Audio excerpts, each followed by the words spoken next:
नमस्कार दोस्तों, IAS prep YouTube channel पर आपका फिर से स्वागत है। आज हम फिर से आपके सामने सुपर 25 के अंतर्गत भारतीय संविधान एवं राज्य व्यवस्था का पार्ट 2 लेकर हाजिर हुए हैं, जिसमें 25 ऐसे महत्वपूर्ण प्रश्नों का हम डिस्कशन करेंगे जो परीक्षा की दृष्टि से बहुत इंपॉर्टेंट है, लेकिन एग्जामिनेशन हॉल में गलत होने की संभावना भी उतनी ही ज्यादा है। आइए देखते हैं। क्वेश्चन नंबर 1, निम्नलिखित शब्दों पर विचार कीजिए। पहला शब्द है समाजवादी, दूसरा है लोकतंत्रात्मक, तीसरा है प्रभुत्व संपन्न और चौथा शब्द डी है धर्मनिरपेक्ष। इन शब्दों को सही रूप में व्यवस्थित क्रम क्या है इनका, ये आपको व्यवस्थित करके आंसर देना है। विकल्प जो है आपके सामने ए बी सी डी, इसमें इन्हीं की व्यवस्था, इनको क्रम से सजाना है। तो आइए देखते हैं। इस प्रश्न का उत्तर देने से पहले हम आपको प्रस्तावना क्या है हमारी प्रेम्बल दिखा देते हैं। हम भारत के लोग भारत को एक संपूर्ण प्रभुत्व संपन्न, देखिए प्रभुत्व संपन्न शब्द आया, समाजवादी, धर्मनिरपेक्ष, लोकतंत्रात्मक गणराज्य बनाने के लिए तथा उसके समस्त नागरिकों को सामाजिक, आर्थिक और राजनीतिक न्याय, विचार अभिव्यक्ति, विश्वास, धर्म और उपासना की स्वतंत्रता, प्रतिष्ठा और अवसर की क्षमता प्राप्त कराने के लिए तथा उन सब में व्यक्ति की गरिमा और राष्ट्र की एकता और अखंडता सुनिश्चित कराने वाली बंधुता बढ़ाने के लिए, ठीक है ना, दृढ़ संकल्प होकर अपनी संविधान सभा में आज तारीख 26 नवंबर 1949, ये तारीख भी बहुत इंपॉर्टेंट है, इस भी मित मार्गशीर शुक्ल सप्तमी संवत 2006 विक्रमी एक को एदत द्वारा इस संविधान को अंगीकृत, अधिनियमित और आत्मार्पित करते हैं। इसमें एक एक शब्द इंपॉर्टेंट है, यह आपको बिल्कुल रटी होनी चाहिए। सामाजिक, आर्थिक और राजनीतिक न्याय, विचार अभिव्यक्ति और विश्वास, धर्म और उपासना की स्वतंत्रता, तो ये मिक्स करके पूछ लेता है, इधर का उधर, न्याय वाले में स्वतंत्रता देगा, स्वतंत्रता वाले में न्याय दे देगा, ठीक है ना। और इस तरह से प्रश्न पूछ लेता है। क्रम से सजाने वाला प्रश्न जो है देखते हैं। तो ये ऐसे लिखा है, प्रभुत्व संपन्न, समाजवादी, धर्मनिरपेक्ष, लोकतंत्रात्मक। यहाँ पे देखते हैं, प्रभुत्व संपन्न, समाजवादी, धर्मनिरपेक्ष, लोकतंत्रात्मक, यानी कि CADB। तो CADB पहला ऑप्शन ये सही है। प्रस्तावना आप रट लीजिएगा, हर हाल में इसको लिख लिख कर याद कर लीजिए, हर बार एक प्रश्न इससे पक्का है। क्वेश्चन नंबर 2, निम्नलिखित में से कौन भारत को धर्मनिरपेक्ष राज्य वर्णित करता है? धर्मनिरपेक्ष राज्य कौन वर्णित करता है, ठीक है ना। तो ये हमारी संविधान की प्रस्तावना ही है। पहला विकल्प है मौलिक अधिकार, ये नहीं, दूसरा है संविधान की प्रस्तावना, तीसरा है 9वीं अनुसूची और चौथा है राज्य के निर्देशक तत्व, ठीक है ना। तो ये देखिए यहाँ पे लिखा हुआ है, आपको मैं दिखा रहा हूं, धर्म और उपासना की स्वतंत्रता की बात की गई है, ठीक है ना। तो ये धर्मनिरपेक्ष राज्य है, किसी धर्म को ऐसा नहीं कहता है कि इस धर्म को हम ज्यादा मानेंगे। तो ये संविधान की प्रस्तावना में ही निहित है। क्वेश्चन नंबर 3, भारत में लौकिक सार्वभौमिकता है क्योंकि संविधान की प्रस्तावना आरंभ होती है ना। देखिए कहां से आरंभ होती है, प्रजातंत्र, पहले तो यही देख लीजिए आरंभ कहां से होती है, बाद में ये विचार करिएगा कि लौकिक सार्वभौमिकता क्या है, ठीक है।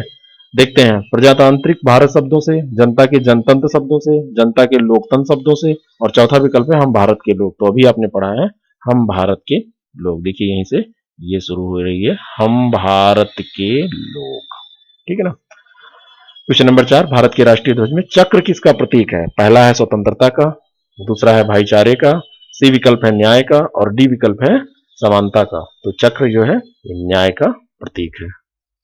राष्ट्रीय ध्वज के बीच में जो है 24 तीलियों वाला है, इसमें ये भी पूछा जाता है कितनी तीलियां हैं, ठीक है ना। आपको ये तैयार कर लेना है कि जो ये हमारा तिरंगा झंडा है, इसकी कुछ चीजें मैं यहाँ पे डिस्कस किए दे रहा हूं। ये ऐसे होता है, आपको बताना है कि ये और ये जो 3 पट्टियां हैं इनका कलर क्या है, ये कमेंट बॉक्स में आप बताएंगे। मैं इसका रेशियो बता दे रहा हूं, ये 3 होता है तो ये 2 होता है, 3-2 के रेशियो में होता है। चक्र यहाँ पे बना होता है, जिसके अंदर 24 तीलियां ऐसे ऐसे बनी होती हैं, ये 24 तीलियां होती हैं, ठीक है ना। क्वेश्चन नंबर 5, भारत में संघ राज्यों का प्रशासन होता है। बहुत इंपॉर्टेंट क्वेश्चन है। संघ राज्य यानी केंद्र शासित राज्य जो होते हैं, प्रशासक द्वारा, बी विकल्प है उपराज्यपाल द्वारा, सी विकल्प है गृह मंत्री द्वारा, डी विकल्प है राज्य राष्ट्रपति के द्वारा। तो गृह मंत्री के द्वारा तो इसमें कोई वही नहीं है, नहीं होगा।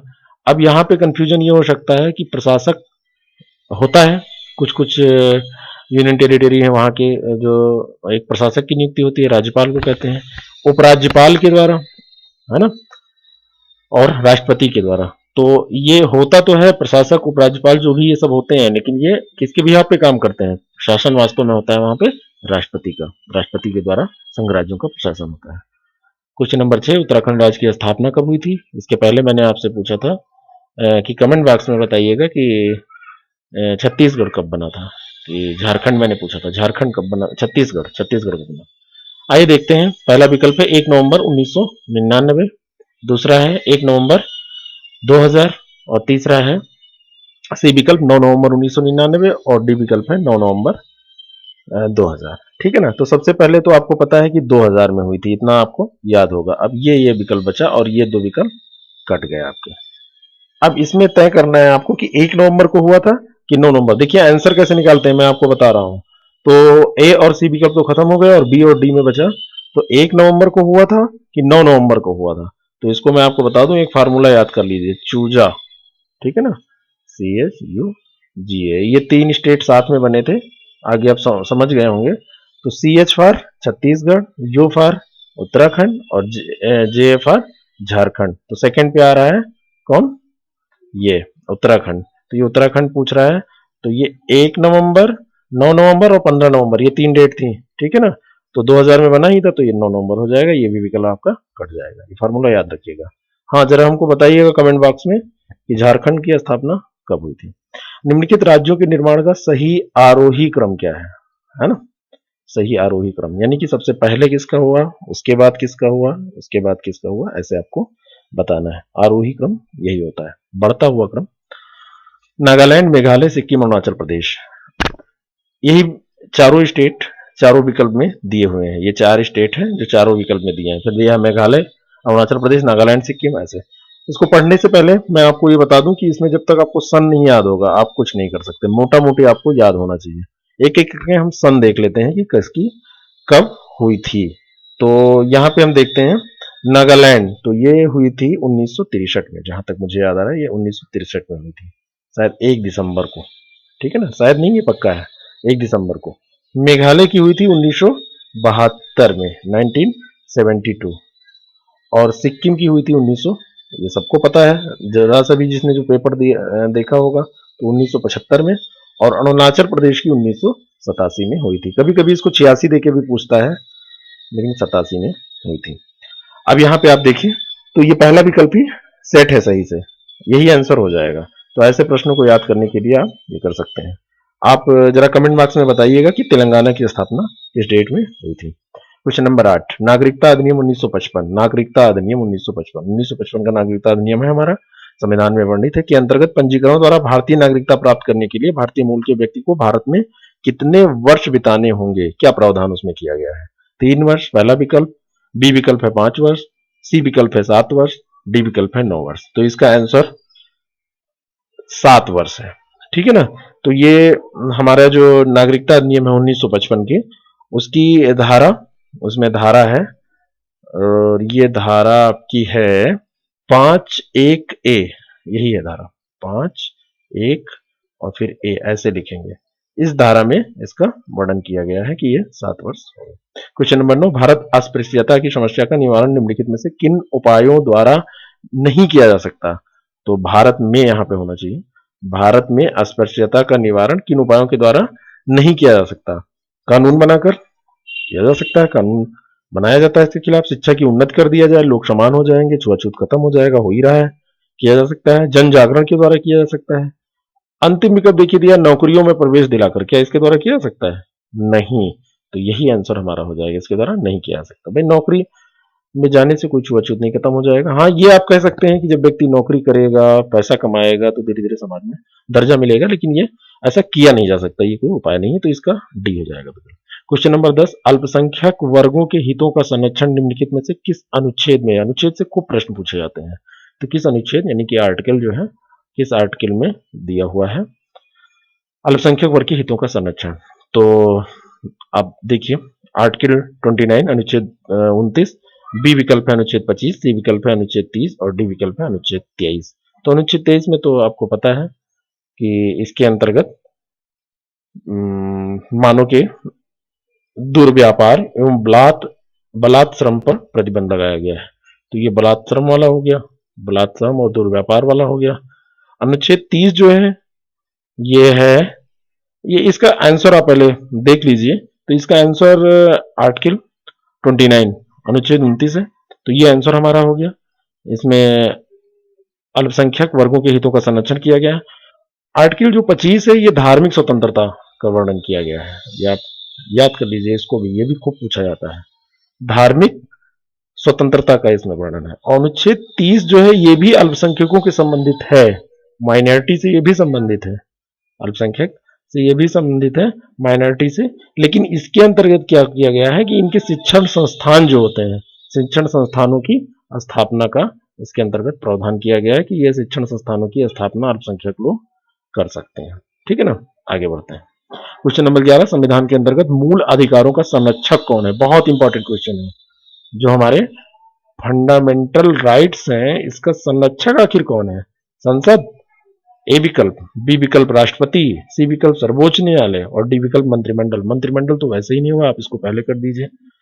अब संसद, राष्ट्रपति, सर्वोच्च न्यायालय, तीनों ऐसे हैं कि कंफ्यूजन हो सकता है, तो इसका आंसर आप बहुत सही से याद कर लीजिएगा कि ये सी विकल्प होगा, सर्वोच्च न्यायालय। इसको ऐसे भी पूछ सकता है, न्यायपालिका।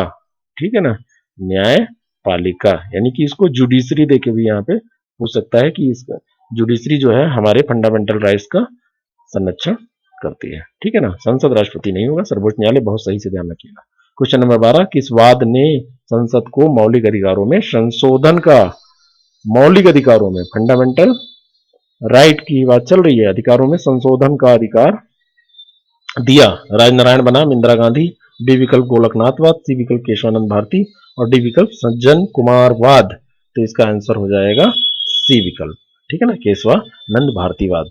पिछले जो पहला वीडियो था उसमें मैंने चर्चा की थी कि इस पे खूब प्रश्न पूछे जाते हैं, तो ये याद कर लीजिए कि मौलिक अधिकारों में संशोधन की बात किसने की थी? केशवानंद भारतीवाद में की गई थी। संपत्ति का अधिकार है, बहुत इंपॉर्टेंट क्वेश्चन। पहले आपको मैं बता दूं, जो संविधान का निर्माण हुआ था तो संपत्ति का अधिकार आपका फंडामेंटल राइट हुआ करता था। ठीक है ना, मौलिक अधिकार हुआ करता था। तो अब ये नहीं है मौलिक अधिकार, मौलिक अधिकार अब ये रहा ही नहीं। 44वां संविधान संशोधन जब किया गया, 44th अमेंडमेंट एक्ट जो था, इस एक्ट के अंतर्गत इसको क्या कर दिया गया? फंडामेंटल राइट की उससे हटा दिया गया। ठीक है ना, उस सूची से हटा दिया गया। अब ये कैसा अधिकार है? तो पहला मौलिक अधिकार तो हट ही गया, बी विकल्प है नैसर्गिक अधिकार, सी विकल्प है कानूनी अधिकार और डी है संवैधानिक अधिकार। तो ये 13 का डी हो जाएगा संवैधानिक अधिकार, है ना। ये कानूनी भी नहीं है और नैसर्गिक भी नहीं है, नैसर्गिक टाइप ऐसा कुछ नहीं है। इसको एक विकल्प ऐसे भी देख के कभी कभी पूछ लेता है कि ये विधिक अधिकार, ठीक है ना। तो विधिक दे या संवैधानिक दे, आप दोनों में यही आंसर मारेंगे, मतलब विधिक भी आंसर होता है और संवैधानिक भी होता है। क्वेश्चन नंबर 14, भारत में रहने वाला ब्रिटिश नागरिक किस अधिकार का दावा नहीं कर सकता? जैसे भारत में कोई ब्रिटिश नागरिक रह रहा है तो किस अधिकार का दावा नहीं कर सकता? व्यापार एवं व्यवसाय की स्वतंत्रता, ए विकल्प, विधि के समक्ष समानता, बी विकल्प, जीवन व व्यक्तिगत स्वतंत्रता की सुरक्षा, सी विकल्प और धर्म की स्वतंत्रता, डी विकल्प। आप जरा ठंडे दिमाग से सोचिए, कोई विदेशी यहाँ रह रहा है तो हम क्या उसे ये कह सकते हैं कि चलो मंदिर में पूजा करो, मस्जिद में पूजा करो? ऐसा तो धार्मिक स्वतंत्रता का तो वो कर सकता है ना, तो वो करेगा। जीवन एवं व्यक्तिगत स्वतंत्रता, भाई जिंदा रहने का अधिकार तो उसको है ही है, ये भी करे होगा। विधि के समक्ष समानता, ये भी होगा। लेकिन अगर हम कोई भी आए तो उसको व्यापार करने देंगे? ब्रिटिश लोग व्यापार करने ही तो आए थे, तो व्यापार और व्यवसाय की स्वतंत्रता हम सबको नहीं दे सकते। तो यही हमारा आंसर हो जाएगा 14 का ए। बिल्कुल ध्यान से अच्छे से सोचिए तो आंसर निकल ही आता है। ठीक है ना। तो ये आर्टिकल जो हमारा है ये 19(1) के अंतर्गत इसको वर्णित किया गया है। आर्टिकल 19(1) के अंतर्गत ये है। हाँ सही है, यही मुझे याद आ रहा है। और विधि के समक्ष जो समानता है तो ये आप जानते ही हैं, आर्टिकल 14 के तहत ये दोनों लोगों को मिला हुआ है, चाहे विदेशी हो चाहे। यहाँ पे जरा हमको कमेंट बॉक्स में बताइए कौन कौन से ऐसे अधिकार हैं जो केवल भारतीयों को मिले हैं, ब्रिटिश को नहीं। या ऐसे बता सकते हैं कि कौन दोनों को मिले हैं, कौन अकेले भारतीयों को मिले हैं। ठीक है ना। धर्म की स्वतंत्रता आप पढ़ ही चुके हैं, आर्टिकल 25। मतलब आर्टिकल में इसलिए पढ़ाया दे रहा हूं, यहाँ पे डिस्कस किए ले रहे हैं हम लोग कि इससे भी प्रश्न अगर आए तो आपका एक रिवीजन होता जा रहा है। और जीवन व व्यक्तिगत स्वतंत्रता की सुरक्षा, आइए ठीक है ना, आगे बढ़ते हैं। क्वेश्चन नंबर 15, भारतीय संविधान मान्यता देता है, तो भारतीय संविधान किसको मान्यता देता है? केवल धार्मिक अल्पसंख्यकों को, केवल भाषाई अल्पसंख्यकों को, बी विकल्प। ए है धार्मिक, बी है भाषाई अल्पसंख्यक, सी है धार्मिक एवं भाषाई अल्पसंख्यक और डी है धार्मिक, भाषाई एवं निर्जातीय। तो निर्जातीय जैसा कोई कंसेप्ट तो है नहीं।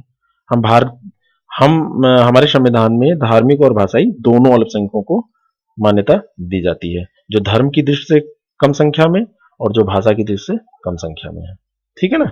तो क्वेश्चन नंबर 15 का सी हो जाएगा। ठीक है ना। आर्टिकल 30 में इसका वर्णन किया गया है। आप इसको अभी आर्टिकल 30 आपने देखा था ना, तो ये आर्टिकल 30 में ही इसका अनुच्छेद 30 में इसका वर्णन किया गया है। तो आर्टिकल 30 याद रखिएगा कि इनको करता है। किसी अपराध के अभियुक्त को स्वयं अपने विरुद्ध गवाह बनने के लिए बाध्य, यहां पे होना चाहिए, बाध्य नहीं किया जा सकता, ये बात लिखा हुआ है, ये होगा बाध्य, बाध्य नहीं किया जा सकता। भारतीय संविधान की किस अनुच्छेद में यह प्रावधान है? यानी कि कोई अपराधी है तो अपराधी को यह नहीं कहा जा सकता अपने खिलाफ ही गवाही दो, तो किस अनुच्छेद में इसका प्रावधान किया गया है? तो ये 16 का ए, अनुच्छेद 20(3) में। ठीक है ना, ये आप याद कर लीजिए। और बी विकल्प है अनुच्छेद 21, अनुच्छेद 22, अनुच्छेद 23। तो ये 23 आपको पता ही है, आपको अभी मैंने बताया है, मानो दुर्व्यापार और बलात्कार से संबंधित है। अनुच्छेद 21 और 22 आप कमेंट बॉक्स में बताइए किससे संबंधित है, ये आपका काम है कमेंट बॉक्स में बताने का। थोड़ा सा कमेंट बॉक्स में इसलिए देता हूं, आप इस बहाने कुछ किताबें पलट लेंगे, पढ़ लेंगे। आगे बढ़ते हैं, क्वेश्चन नंबर 17। राज्य के नीति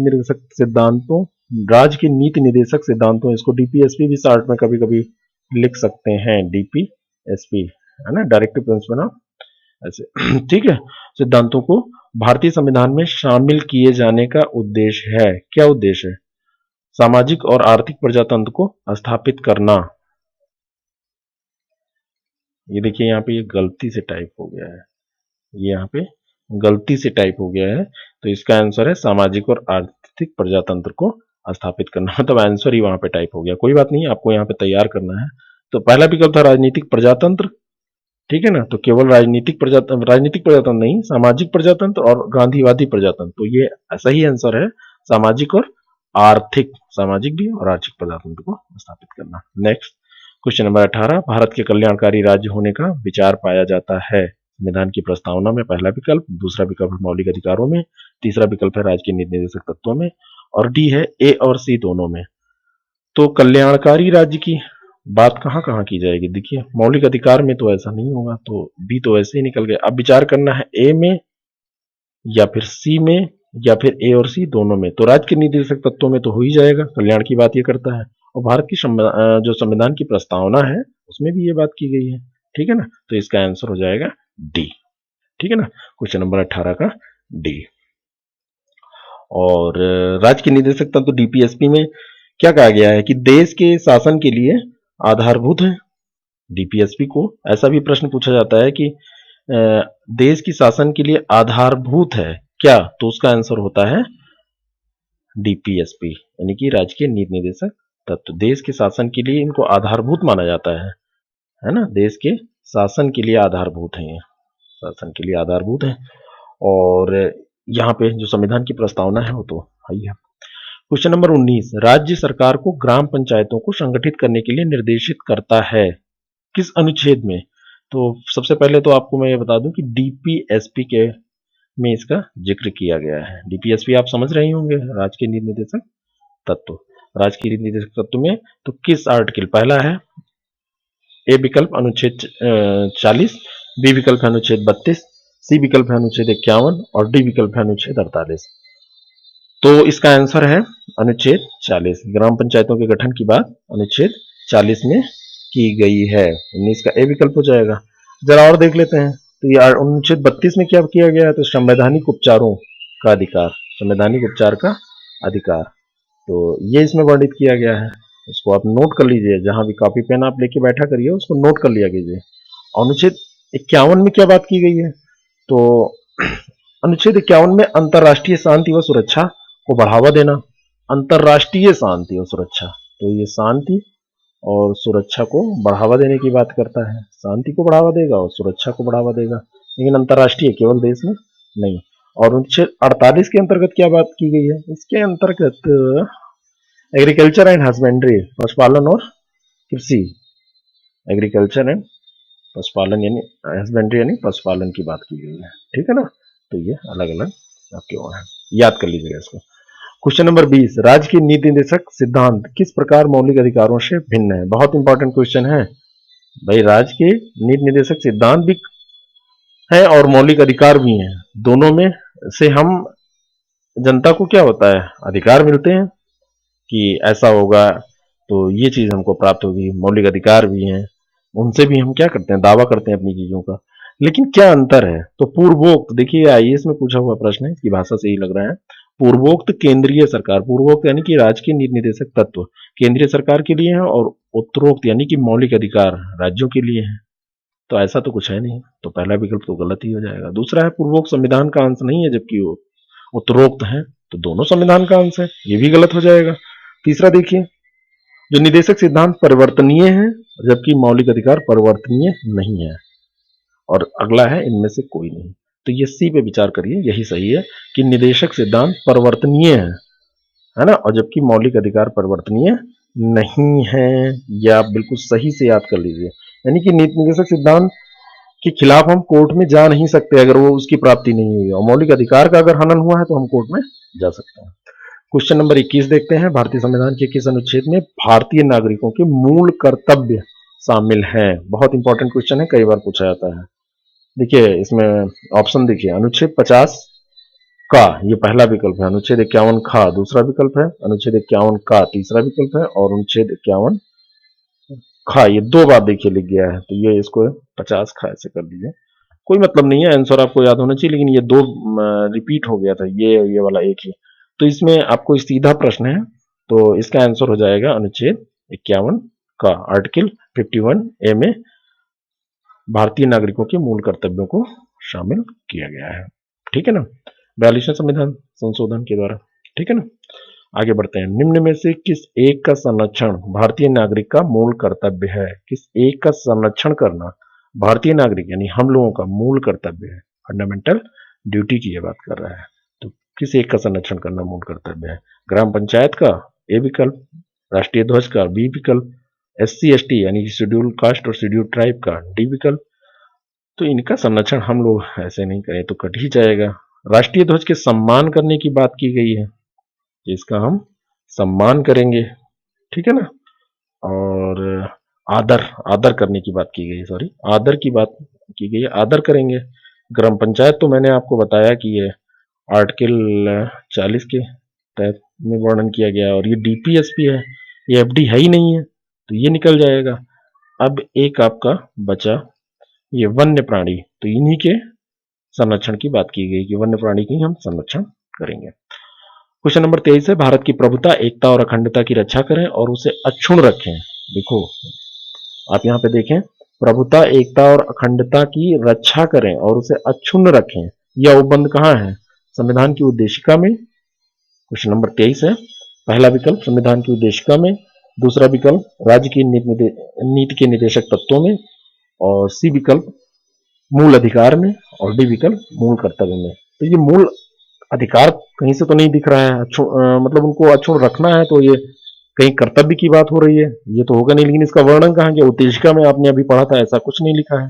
राज्य के निर्देशक तत्वों में और मूल कर्तव्य में, इसी में दो में कंफ्यूजन होता है। लेकिन इसका आप याद करिए, जहां पे रक्षा करें और अक्षुण्ण रखें, अखंडता की रक्षा करें अक्षुण्ण रखें, यहां जो शब्द आएगा ये हो जाएगा मूल कर्तव्य में, ये बात की गई है। अगला क्वेश्चन देखते हैं, क्वेश्चन नंबर 24। भारत में राष्ट्रपति का चुनाव किया जाता है, अभी राष्ट्रपति के चुनाव हुए हैं, और श्री रामनाथ कोविंद जी हमारे देश के राष्ट्रपति बने। कयवें राष्ट्रपति हैं, कितने नंबर पे?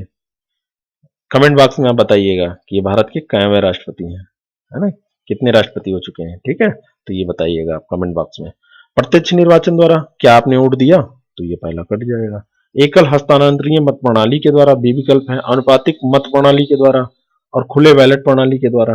ठीक है ना, तो 24 का आंसर क्या होगा? तो खुले बैलेट प्रणाली के द्वारा भी नहीं होता है, गुप्त मतदान होता है, ये भी कट गया। अब अनुपातिक मत प्रणाली की है एकल हस्तांतरणीय मत प्रणाली, तो ये एकल हस्तांतरणीय मत प्रणाली के द्वारा ये होता है। इनके बारे में थोड़ा सा और देख लेते हैं, राष्ट्रपति चुनाव के बारे में। तो भारत में राष्ट्रपति का निर्वाचन आनुपातिक प्रतिनिधित्व पद्धति के अनुसार, तो ये याद रखिएगा, आनुपातिक प्रतिनिधित्व पद्धति के अनुसार। ठीक है ना, और एकल संक्रमणीय मत प्रणाली के द्वारा, तो ये पद्धति है और ये प्रणाली है। ठीक है ना, ऐसे निर्वाचन में मतदान, ये देखिए लिखा है गुप्त होता है, तो गुप्त मतदान होता है। अनुच्छेद 54 आर्टिकल 54 के अनुसार निर्वाचक गण में कौन कौन होता है? ये इंपॉर्टेंट है, इस बार पूछा जाएगा। संसद के दोनों सदनों के निर्वाचित सदस्य, ठीक है ना, यानी कि जो लोकसभा है और राज्यसभा है, ये दो सदन है ना संसद के, अपर हाउस और लोअर, ठीक है ना। तो ये अपर है, उच्च सदन, और ये निम्न सदन है। लोकसभा को निम्न सदन कहते हैं, राज्यसभा को उच्च सदन कहते हैं। इसके निर्वाचित सदस्य यानी मनोनीत नहीं, जो चुनकर आते हैं वो सदस्य, और राज्य विधानसभाओं के निर्वाचित सदस्य। और हम वहां पहुंचेंगे राज्य विधानसभा, ठीक है ना। तो विधानसभा जो होती है स्टेट असेंबली, तो उसके निर्वाचित सदस्य यहां से ले लेते हैं। तो इनसे जो बनता है निर्वाचक मंडल, उसी के द्वारा वही वोट देता है, और राष्ट्रपति का चुनाव इसी के वोटों के द्वारा किया जाता है। फिर जनता राष्ट्रपति के निर्वाचन में प्रत्यक्षता भाग नहीं लेती है, एक विकल्प उसमें ये भी था। और इस प्रकार राष्ट्रपति का निर्वाचन अप्रत्यक्ष होता है, तो अप्रत्यक्ष तौर पे ये होता है, ठीक है ना। तो याद रखिएगा, एकल हस्तांतरणीय मत प्रणाली के द्वारा ये होता है। नेक्स्ट चलते हैं, और लास्ट क्वेश्चन है इस पार्ट का, राष्ट्रपति पद के उम्मीदवार के लिए क्या आवश्यक नहीं है? बहुत इंटेलिजेंट क्वेश्चन है। आप इसको अभी जब आंसर आप करेंगे तो आपको लगेगा कि ऐसा कैसे हो सकता है। आयु 35 वर्ष हो, ऐसा कहा गया है, पढ़ा लिखा हो, संसद चुने जाने की योग्यता हो, देश का नागरिक हो। डी विकल्प है, देश का नागरिक हो, तो देश का नागरिक भी होना चाहिए, संसद चुने जाने की योग्यता होनी चाहिए, यानी आयु 35 वर्ष से होना चाहिए पहला विकल्प। सी विकल्प है, संसद चुने जाने की योग्यता होनी चाहिए और देश का नागरिक हो, ऐसा वर्णित किया गया है। ये कहीं नहीं लिखा है कि पढ़ा लिखा हो। देखिए भारत में संविधान में क्या क्या ऐसे है। हमारा राष्ट्रपति अनपढ़ व्यक्ति भी हो सकता है। कितनी ज्यादा देखिए स्वतंत्रता और अधिकार हमारे यहाँ दिए गए हैं कि हम बिना पढ़े लिखे भी राष्ट्रपति बन सकते हैं। इसीलिए आदमी पढ़ना भी नहीं चाहता, ठीक है ना। तो ये हमने 25 क्वेश्चन देखे जो कि परीक्षा की दृष्टि से बहुत इंपॉर्टेंट है, आप इनको तैयार कर लीजिएगा। अगर आपको इसको पीडीएफ फॉर्म में, इमेज फॉर्म में चाहिए तो ये ग्रुप है आपका, ये www.facebook.com group/IAS-Prepin, इस ग्रुप को आप ज्वाइन कर सकते हैं। इसमें आपको ये सारा नोट्स मिल जाएगा, और IAS प्रेप पे आप ये वीडियो देख ही रहे हैं, इसको देखिए। कोई आपकी समस्या हो तो उसको कमेंट बॉक्स में लिखिए। अगर आपको ये पसंद आया तो इसको लाइक करिए, शेयर करिए, ज़्यादा से ज़्यादा इसको शेयर करिए। चैनल अगर आपने अभी सब्सक्राइब नहीं किया है तो आप सब्सक्राइब कर लीजिए, जिससे कि आपको जितने भी वीडियो मैं डालूं, अब 2-3 वीडियो रोज पढ़ रहे हैं। तो एनसीईआरटी की एक सीरीज हमारी चल रही है भूगोल की, कक्षा 6 की, तो उसमें चैप्टर वाइज मैं आपके साथ पढ़ने की कोशिश कर रहा हूँ। हर चैप्टर को साथ पढ़ के उसमें आप समझ सकते हैं, नोट्स बना सकते हैं। तो ये सारी सूचना अगर आपको चाहिए तो चैनल को सब्सक्राइब कर लीजिए। साथ में हमने एक करंट अफेयर का न्यूज डिस्कशन, है ना, न्यूज डिस्कशन एक प्रोग्राम चालू किया है, करंट न्यूज डिस्कशन। तो करंट न्यूज डिस्कशन के अंतर्गत केवल इंपॉर्टेंट न्यूज, थोड़ा सा मैं 2-3 दिन बाद लेट देता हूं, लेकिन 3 दिन का जैसे मैंने अभी 21 से 23 जुलाई का डाला है, तो उसको आप देख सकते हैं। उसमें प्री मेंस और इंटरव्यू के हिसाब से प्री मेंस को ध्यान में रखते हुए केवल इंपॉर्टेंट न्यूज का डिस्कशन किया गया है, जो कि सारी परीक्षाओं के लिए इंपॉर्टेंट है, यूपीएससी और क्यूबी स्टेट एग्जाम और एसएससी के लिए भी इंपॉर्टेंट है, आप उसे देख सकते हैं। आज के लिए बस इतना ही, बहुत बहुत धन्यवाद। जल्दी ही मिलते हैं, पार्ट फर्स्ट ज्योग्राफी हो चुका है, ज्योग्राफी के पार्ट सेकंड के साथ हम जल्दी ही मिलते हैं। बहुत बहुत धन्यवाद।